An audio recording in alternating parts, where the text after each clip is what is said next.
Día 248, lección 33, libro de Números. Preguntas de estudio y reflexión. Lectura sugerida. Organización de los israelitas en el Sinaí antes de su partida.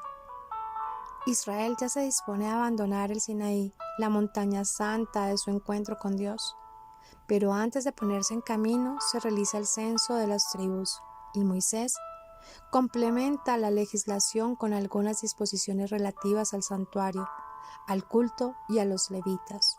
Así, el libro de los Números retoma la trama narrativa que había quedado en suspenso al final del libro del Éxodo.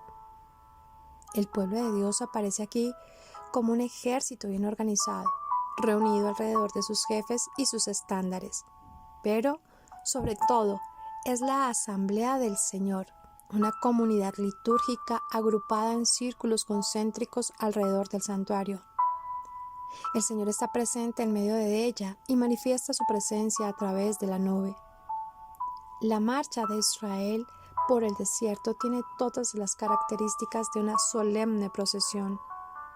La nube da la orden de partida y el arca de la alianza, el trono visible del Señor, avanza al frente de la caravana.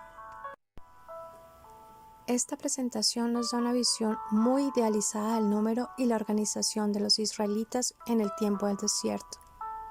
En realidad, el grupo que salió de Egipto bajo la guía de Moisés estaba lejos de formar una corporación tan numerosa y compacta como a veces se piensa.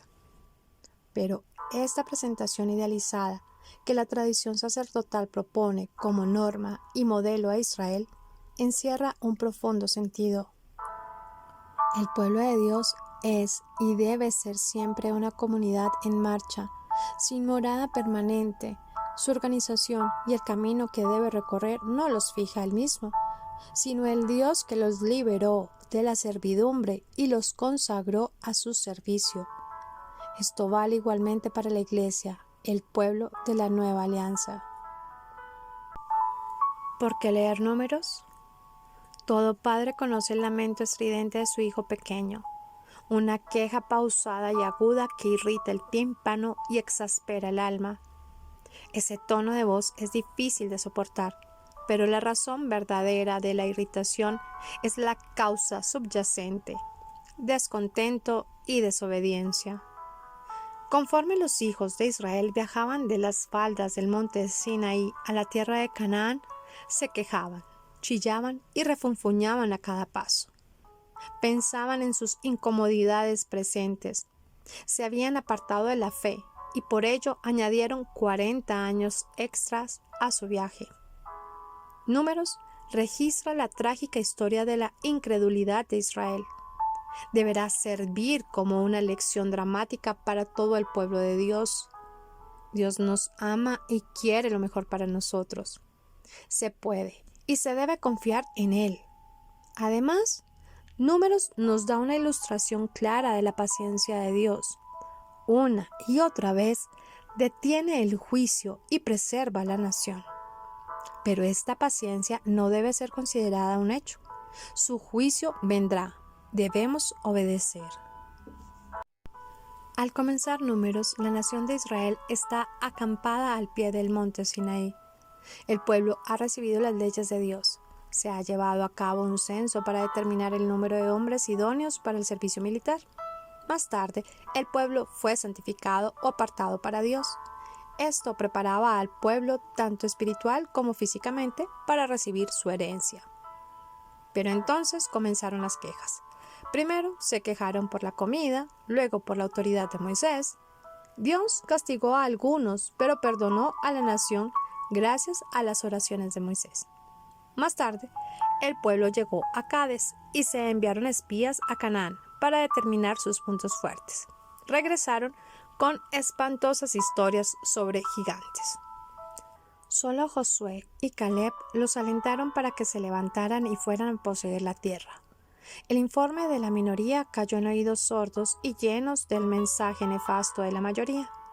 Dios declaró que a causa de su incredulidad, la presente generación no vivirá para ver la tierra prometida. por lo tanto, comenzaron las peregrinaciones. Durante este peregrinaje, en el desierto se ve claramente un patrón continuo de quejas, obstinación, disciplina y muerte. Cuánto mejor hubiera sido haber confiado en Dios y entrado en su tierra.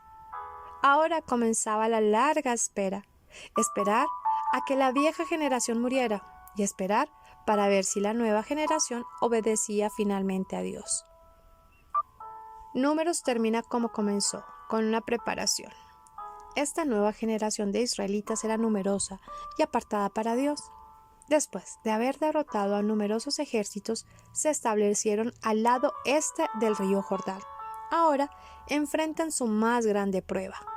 Deben cruzar el río y poseer la hermosa tierra que Dios les había prometido. La lección es clara. El pueblo de Dios debe confiar en Él, moverse hacia adelante con fe si desea reclamar la promesa de la tierra. Hoy queremos invitarlos a que se realicen las siguientes preguntas. ¿Cuáles son algunas ofrendas que podemos hacerle al Señor para mostrar nuestra gratitud por sus bendiciones? ¿Cuándo ha procurado mostrar su gratitud al Señor por medio de sus acciones? ¿Y qué sentimientos tuvieron al hacerle tal ofrenda al Señor?